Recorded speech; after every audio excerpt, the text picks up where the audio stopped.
The whole idea of an ancient grimoire filled to the brim with uncanny, hair-raising rituals is indisputably appealing, but then again, blending fiction with reality is a well-known tool used by writers seemingly forever in order to create the illusion of reality. This brings us to the high point of today's video, which happens to be Necronomicon Ex-Mortis, also known as the Book of the Dead. Now, the Necronomicon exclusively happens to be the most dangerous book that is known to man, and just encountering it can drive one to complete madness.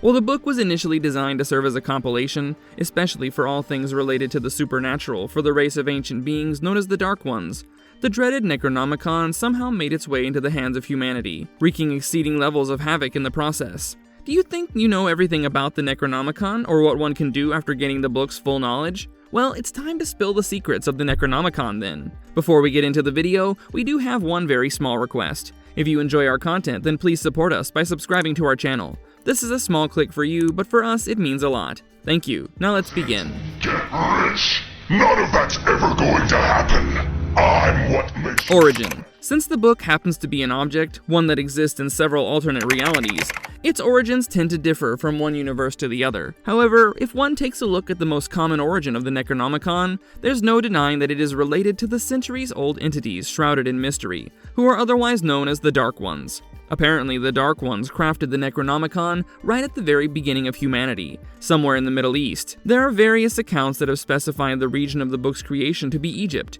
while others have theorized that it was written in the earliest known civilizations of Sumer, sometime between 3100 and 2500 BCE. Of course, the speculations don't end here.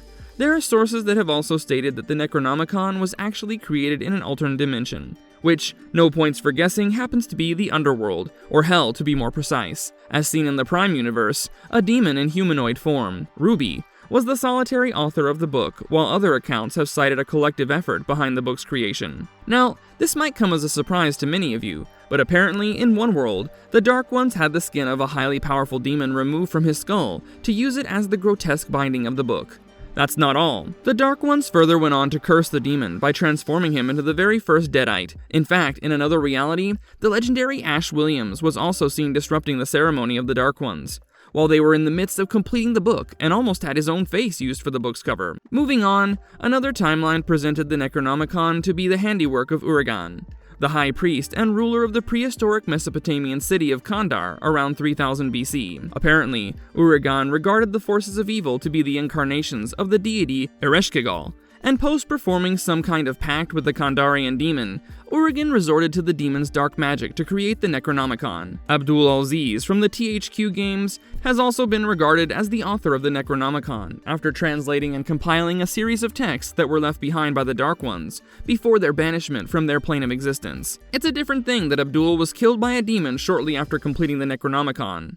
Powers, abilities, and characteristics of the Necronomicon. Truth be told, you'll actually be surprised to know the things that the Necronomicon is capable of. Let's begin with known passages and spells. The recital of a specific excerpt can set loose the Kandarian demon upon the very living world, usually near the location where the passage was read aloud. There's another section in the book that literally lets the one reading it open some kind of rift in time and space. Mind you, it's entirely possible that the reader's destination is chosen just by thinking about it while reading, and at the same time, the book itself can also select the destination. Next, there are funerary incantations that have been found within the Necronomicon, which in all probability aid the souls of the dead to move on to another realm of existence.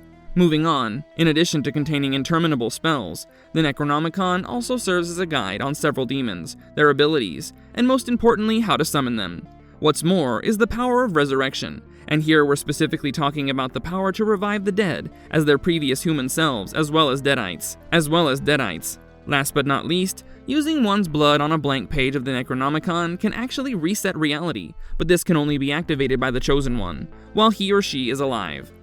Transference of power and human hosts. As seen in the Prime universe, the spirit of the Necronomicon had momentarily cast a spell over Pablo Simón Bolívar, the friendly yet highly anxious protege of Ash Williams.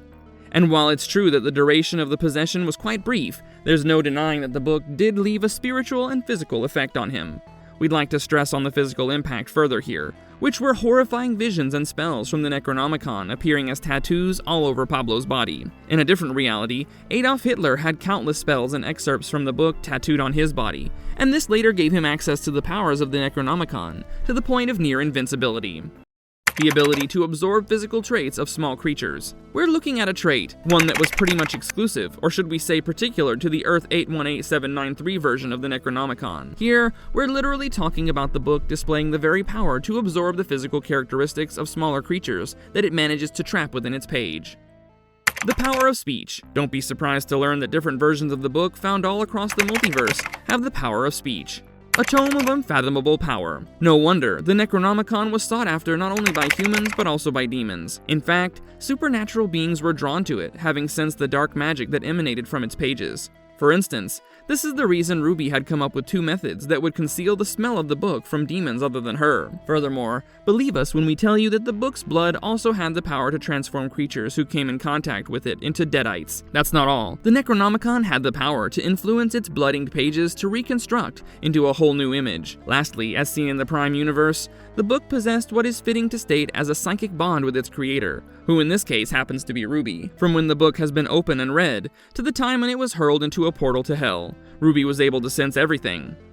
Methods of destroying the Necronomicon.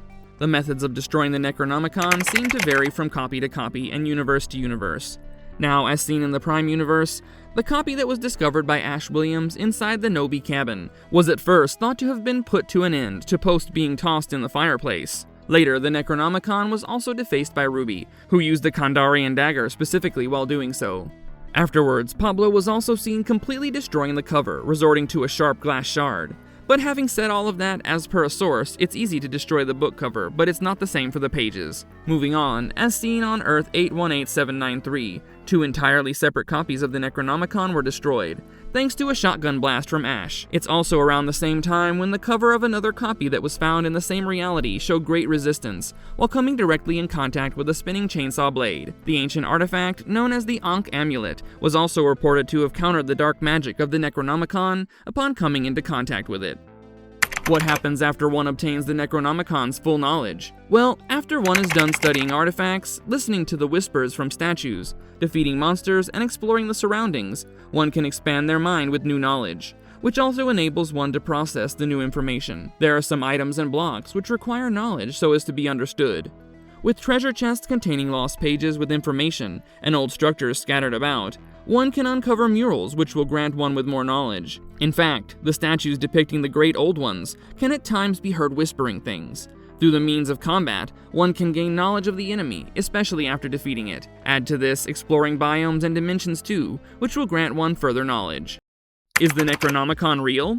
Well, this is a key question that is asked by many. Truth be told, it's tricky because the answer to the question happens to be yes and no, both at the same time. Now, to those of you wondering if there happens to be books out there that are known as the Necronomicon, the answer is yes. But if you ask us if it's the same Necronomicon that Lovecraft wrote about in precisely 18 of his short stories and novellas, our answer would be no right away. So why is there such a hype about a book that was never really real? Let's take a quick look at the history of the H.P. Lovecraft Necronomicon then. Apparently, the original manuscript was written by a poet named Abdul al-Hazred, one who passed away in Damascus around 738 AD. The original Arabic title was El-Azif, which was basically a reference to the nocturnal sound of insects that were assumed to be the howling of demons by the Arabs. Now, as per Lovecraft, Abdul died rather mysteriously after he was ambushed by an invisible monster that consumed him in front of everyone, that too in broad daylight. While this would normally sound like a Lovecraftian story, this is where things become more intriguing. Moving on to 950 AD, Theodorus Philetus of Constantinople was reported to have translated the actual manuscript from Arabic to Greek, thereby giving it the name Necronomicon. While there's no denying that the name itself sounded a tad foreboding, Lovecraft mentioned that the title as translated in the Greek language stood for an image of the Law of the Dead. To everyone wondering all of this while if the name Necronomicon was just some wild name that Lovecraft had come up with, now you know that the title was indeed quite rational and also in Greek. Next, it was in 1228 when Olaus Wormius made the first Latin translation of the title. Naturally, once it was translated, it became way more popular, especially in the occult circles. Believe us when we tell you that Pope Gregory IX actually had the book banned in 1232. Then again, Lovecraft resorted to using real people so as to add credibility to his creation. Of course, the translations don't stop with Latin. Next happened the English translation by John Dee, and in case you're wondering, Dee was also a real person who ended up giving more credibility to Lovecraft's fiction. Now, While Lovecraft was writing about the Necronomicon, he did claim that there were copies of the book at the British Museum, the Widener Library at Harvard, Bibliothèque Nationale in Paris, the University of Buenos Aires, and dare we disregard the Miskatonic University in Arkham.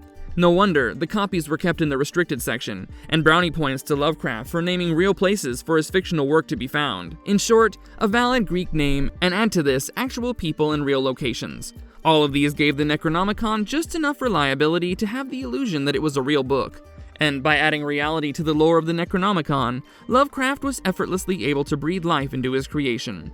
In reality, the Necronomicon is something invented by Lovecraft with the sole intention of adding spice to his stories. Marvelous verdict. Truth be told, there's something truly powerful about the Necronomicon, despite one being aware of the fact that the book does not exist for real. What we have is Lovecraft coming up with a bloody brilliant idea. An idea powerful enough to have the people believe it to be real even hundreds of years after it was first mentioned in his short story, titled The Hound. Necronomicon has become exactly what Lovecraft wanted it to be, and with this, we come to the end of our video today. So what are your thoughts on the Necronomicon? If you have something interesting to add, do hit us in the comments section, and you already know what to do if you enjoy this video. Please leave a thumbs up and stay tuned with us as we promise to come back with another favorite video soon. Until then, stay safe and stay marvelous. Also, thanks for watching. Have a nice one.